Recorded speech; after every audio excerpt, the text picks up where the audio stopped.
your 20s, kick ass and save the money. Because by 30, and he talked about this, he said you should have $100,000 by the time you're 30, which is low, I think. But you should be saving money and working your ass off in your 20s when you're young and vibrant, and you can get away with 4 or 5 hours of sleep. I put it away, and then as time went and I continued to learn, I learned that real estate from Arnold was the first thing. He said, you want to make it? Start buying. And I'm like, all right.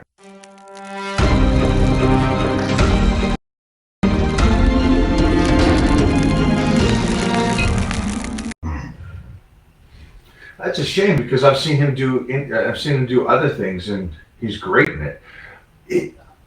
I think it's just the individual feels like maybe he's not being taken serious for, because I know he's such a good-looking guy, and he's an Australian. So I've never met an Australian I don't like. They're all guys. You know, they're fun to hang out with, and so yeah, it's a tough one, because the world of acting in movies and acting, you got stars.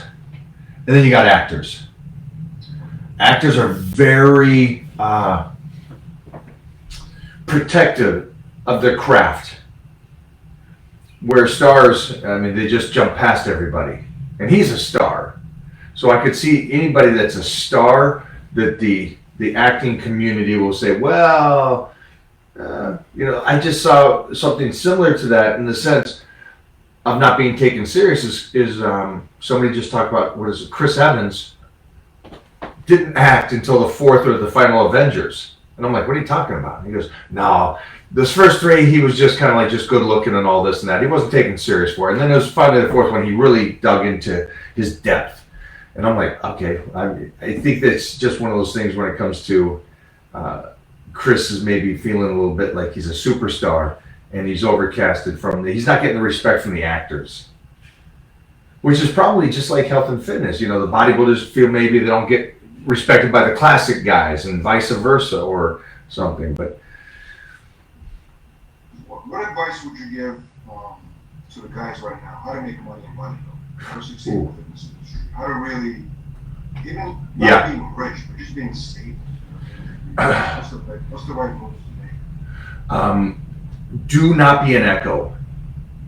Do not be an echo is the first thing. Do not mimic somebody. First off, you're going to make money for a short period of time until everybody kind of goes, dude, you're repetitive. You just say the same thing that this guy says, that this guy says, that this guy says. You got no mind of your own. And then I'd also just 100% give the bird to everybody and be you. Honestly, be you. Because the one thing that I see is these guys that really don't care about anything else are so free to do whatever they want, and they make it big. It's the guys that are going back to the whole, I'm just going to put down, I bench press a lot, and then that's all they do.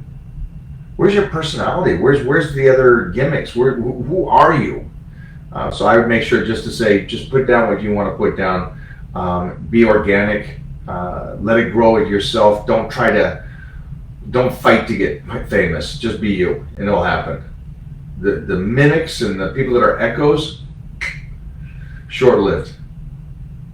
But back in the day, right, there was a plan, right? You become a bodybuilder, you get a contract from a supplement company, and you get a contract from a magazine, right? And then you basically set, and then you go to shows, you sell photographs, expos. It's different. No, first. Plan, right?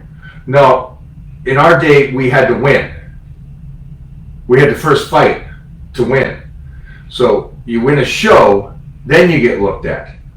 Now that's completely gone. You don't have to win nothing anymore. You just got to be a good-looking guy with abs or girl with a nice butt, and boom, the companies are loving you. So it took out one aspect of the grind. And so I don't know how much more you need to develop as a person because you never went through the grind.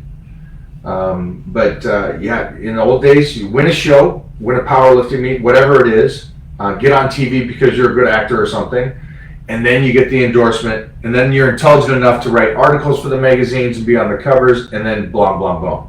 And today I think it is start your social media pages, start your YouTube channel, use all that free, and if you're not on all of it, it's free. Why wouldn't you be? It doesn't make any sense. But get yourself out there, get yourself viewed and seen.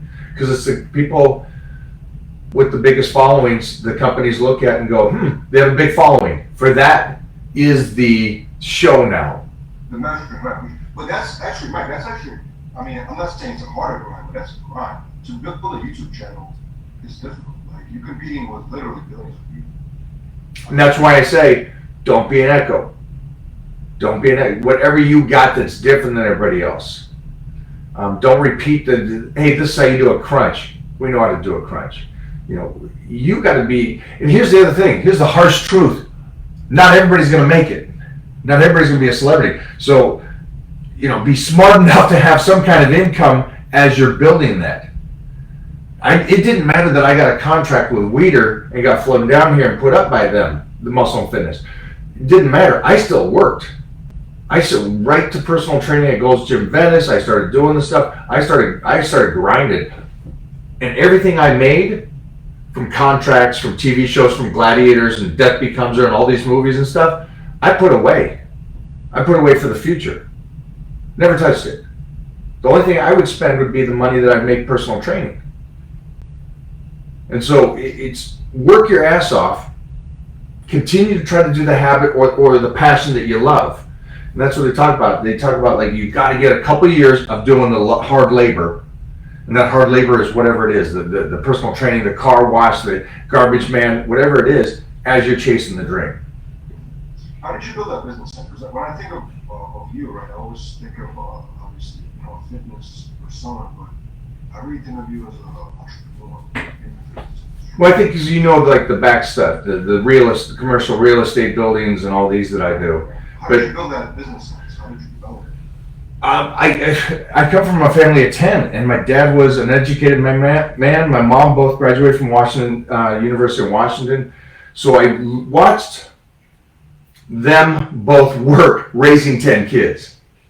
You know, people today, we got one kid, and you know, it's like I can't fathom what it's like raising 10 kids.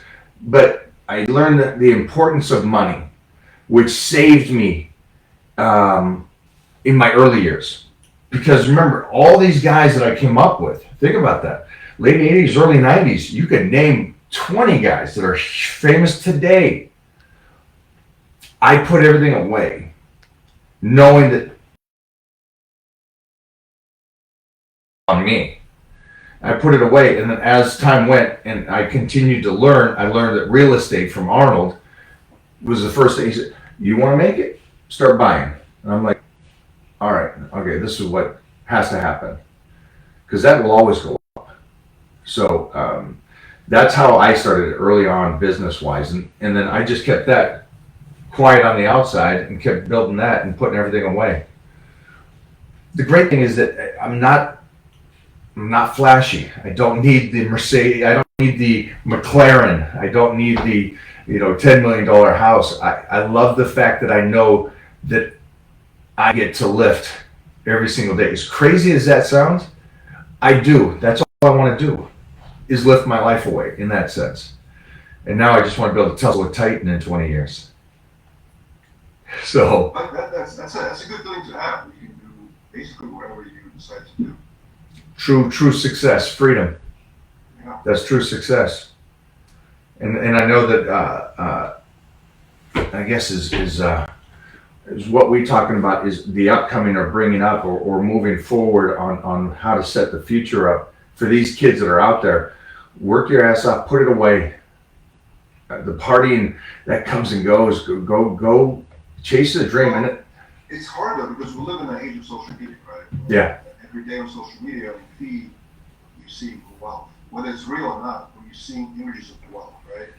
That's projected in cars, houses, and jewelry, right? You see that's all day, right? So, people chase that and they want to aspire to be like that. Never compare yourself to others, for you will become vain and bitter. That should be like a sign. It's a poem I read when I was 12. And it's true. If you start going, hey, he's got a McLaren, that's what I need to get. I got to get this. And that's why I go back to the point of the guy saying, hey, tell everybody off and do you. I don't need, obviously I'm at this stage in life where I can say, when you're out, all your boys are drinking and they say, hey, you drink. I'm at that age where I go, yeah, no. But I understand that a 20-year-old, that pressure might get to him. Or the girlfriend wants to say, hey, let's go get ice cream. And you're like, well, I'm getting ready for a show. I never went the other route because I always had the dream. And I think it was Jordan Peterson talked about in your 20s, kick ass and save the money. Because by 30, and he talked about this, he said you should have $100,000 by the time you're 30, which is low, I think. But you should be saving money and working your ass off in your 20s when you're young and vibrant, and you can get away with 4 or 5 hours of sleep.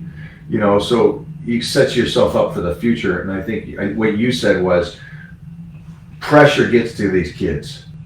Go back to know who you are. And then that takes us full circle to the part of where I didn't deal with my loneliness or being alone until I lost my mom. And so it's like these kids right now, if they're listening to this, if they take anything away from this, skip not doing cardio, skip, whatever this is, or going out and drink with your boys. Deal with the fact of that you can be alone and be your own man or woman.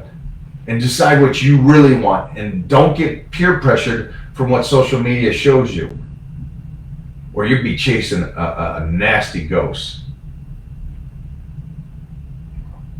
Definitely agree with you, Mike. It's just I feel like people have a hard time, really following those words because it's just in the real world. It's crazy. What would you tell them? What would you tell them about peer pressure? I would tell them the same exact thing as you. I just feel like sometimes people have to, make own mistakes and kind of learn from it and rebound from it. I think that's what happens to a lot of the kids now. Or just younger generation in general. Can I ask how old you are now? 38. Is there anything that you wish you didn't have wasted your time with in your late teens, early 20s? Of course. Of course. Absolutely.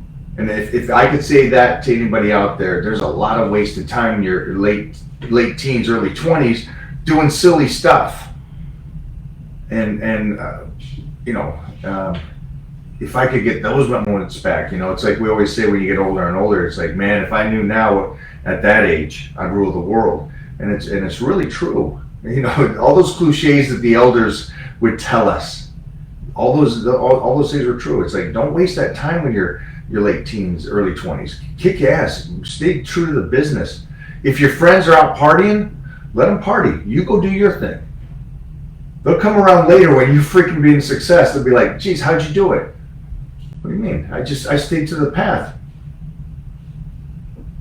It's very common nowadays to say things like, get rid of people that don't help you, right? Just get rid of the people just using people who are kind of with you without really contributing to your success. Have you ever had to do that in your life? Where you're successful, when you get family members or friends that weren't really, bad, get rid of them. To move forward. Have you ever had to do that? Yeah, I didn't do it a lot when I was young. I wish I did. I wish I did that. I wish I cut people off quicker. It's a crazy. I'm sure it's very tough. Yeah, I've seen youngsters now do it, and I'm like, you're going to be a success. When I see a youngster do that now and go, these people are bad, I'm going to go down the wrong road, I'm going to focus over here. And I'm like, this kid's going to make, this kid's got potential. Because that's the cool thing about being at Goals, is that I see these youngsters coming up, and I'm like, this kid will make it, this kid will be gone in a year. It's a crazy thing. I've seen the next great Arnold every single year. Somebody comes from somewhere, and he's got all the potential in the world. Everything, charisma, looks, body, everything. And you can just instantly see it's not going to last. Too distracted by all these other things instead of focused on his goal and stuff. And it's like, yeah, I wish the young me or you guys out there, get rid of the ones that are pulling you down. Here's the great thing about that, though. It's something I didn't understand until later on in life. You can get rid of them. Doesn't mean they can't come back. They just can't come back until they straighten up. Until they're on the same path as you. So you're not getting rid of them. You're just getting rid of them going, I need to do this. I need to go to college. I need to go get my education. I got to go do this work. I got to do 9 to 5. I can't skip out on this. In that sense. And this guy goes, no. I'm just going to play around and chase tail. So move away from them. Let them catch you back up. It's a tough thing. But it's easy for me now at this stage when people are like, okay, you're just playing. You're just a talker. And then move on.